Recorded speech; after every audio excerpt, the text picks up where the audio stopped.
All right, Bryce Underwood debuted in Michigan yesterday, and you got to think about the other top guys didn't get a chance to debut. The kid from I think the other top two guys with him, or however you want to rank them. The guy from Colorado, I was looking, and I was like, damn, is he playing? I think his name was Julian Newman. They chose to set him.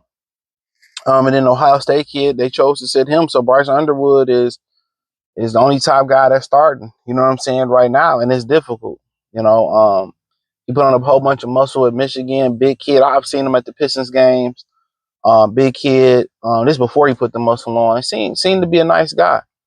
Real mannered. Obviously, we know the story was headed to LSU. Michigan came with the bag. His family made the decision. They made the decision for him to. They can't pass up that much money. LSU got the win yesterday too, and Brian Kelly, down at LSU was known for. He was definitely known for developing quarterbacks, but you know, Michigan is where he at. Um, yeah, no, I mean he played well yesterday. They came out, ran the ball a lot, hand the ball off, hand the ball off, hand the ball off, hand the ball off, hand the ball off, hand the ball off, and he made some throws. He made one at the end of the half where at the end of the first half, right down the seams. He made one to the fullback for the touchdown. He had one in the red zone that could have resulted to a pick that ended up being a field goal. It could have been a pick. So, it's exactly what I expected. It's going to be some good. It's going to be some bad, some things he got to work on. And next week, they going out to, they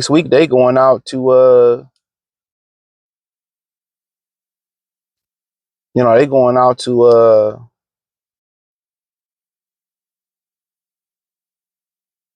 Oklahoma. But yeah, they played well. The Haynes running back. Where did the other guy go last year that was the running back? He was a real good running back. I know he transferred from like Houston or something like that. Where did he get drafted? NFL team he went to, because I liked him a lot, man. That running back they had last year, man, dude, he was powerful. He had some speed to him, but I like Haynes. Haynes was getting jiggy with it last night. Haynes wasn't on that bullshit. Marshall had some runs, and that receiver they had the tall guy from where did he transfer from? He used to play quarterback in Indiana, I think Indiana. So yeah, I mean, they looked good last night. Defense looked good. I mean, it's New Mexico. It's how you want to start off. It ain't Ohio State starting off at Texas at all. That ain't it.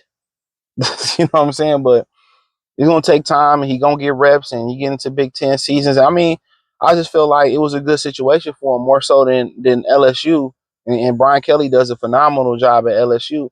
But it's just from the point that Sharon Moore last year did a really good job, you know, with a lot lesser talented quarterbacks. They might have had more experience than Bryce Underwood, but you got to call a spade a spade.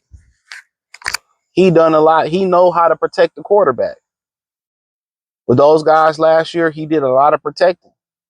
And then of course they're not going to lock into Bryce Underwood running the ball a lot. No, it's too much season to have him banged up like that. I even think you've seen that with Jim Harbaugh and J.J. McCarthy, where they wouldn't let J.J. McCarthy run into the end of the season.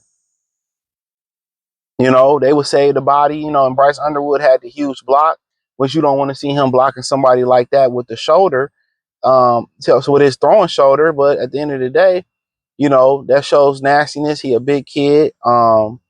He sprung that guy for a touchdown. Then a targeting call was a huge thing for me. I didn't think that was targeting. I mean, what you supposed to do, man? He sacked the quarterback. He didn't go helmet to helmet. He just jumped on him. I don't know what do you expect these guys to do? It's guys that make these rules that ain't never sacked the quarterback, never made a tackle on any level. I can't go low. I can't get high. I only can strike the quarterback in a certain section. If I strike him in the midsection and my helmet go up and hit him in the helmet, it's just crazy, man. At the end of the day, they didn't gentrify football so much, man. That was a good sack. That was a strip sack fumble. I guess now in college they allow you to pick the fumble up and run. That was just a terrible call. I'm tired of targeting. It's football. All hits should be legal. Low, high, mid, upper head. I mean, it is what it is. Don't get out there if you ain't trying to be no gladiator. It's just what it is. It's a gladiator sport. I mean, Patrice O'Neal, rest in peace to him, great comedian. He said, you know, back in the day, we used to, you know, when we played football, we used to celebrate when we used to knock the guy out the game, and he used to get on the stretcher and shit. And that's true. That's true.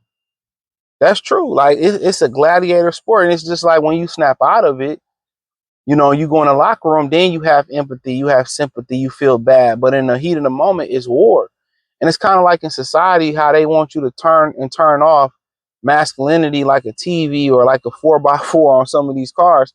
You can't turn off masculinity. You can't turn off competitiveness, you know, and instead of turning it, they'd rather you keep it off than you turn it on. No, you can't turn that on, man. When you get out on that field, when you get into battle and you get into a competitive nature as a man, you become a different type of human being. You a savage. So that was I didn't like that call at all. I thought it was good for 6. He put the buffs on. They targeted them. Get out of here, man. Get out of here, man. This nation, man. These guys that bat on both sides of the plate, the rainbow game, they are destroying this nation. Y'all allowing them to destroy the nation. You know, I was watching this movie called Escape Room Part 2, and you know, I like to look up the actors and shit. And one of them was, you know, trans. And I was like, hey, I told my girl, that's a trans, man. She was like, hell, no way, no way. So I pulled it up and I'm like, look, she's like, damn, like, you can't watch shit no more. Like they didn't gentrified and pussyfied everything. Um, so yeah, so we, you know, but I ain't like it. But it was a good game. Good to see Bryce in the colors uniforms. See, we got some good players this year. I knew the defense is gonna be pretty good. But Sharon Moore, they opened up the bank, and I don't know what took so long for them to open up the bank for Sharon Moore. To be honest, I mean for Jim Harbaugh, I mean it just seemed like they weren't spending enough money. Ohio State was constantly getting top recruits, and you know the boosters kicked in. And somebody made an interesting comment in this video. It had nothing to do with nothing. How we talking about per se?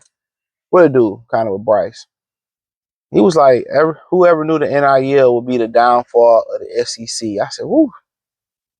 Because from what I believe, in my opinion, allegedly, a lot of them Alabamas and Clemson's, well, that's the SEC, but you get what I'm saying, a lot of them Southern teams don't have a high requirements to get into the school. And also, I feel like they've been also allegedly paying these guys under the table for years. We all knew it.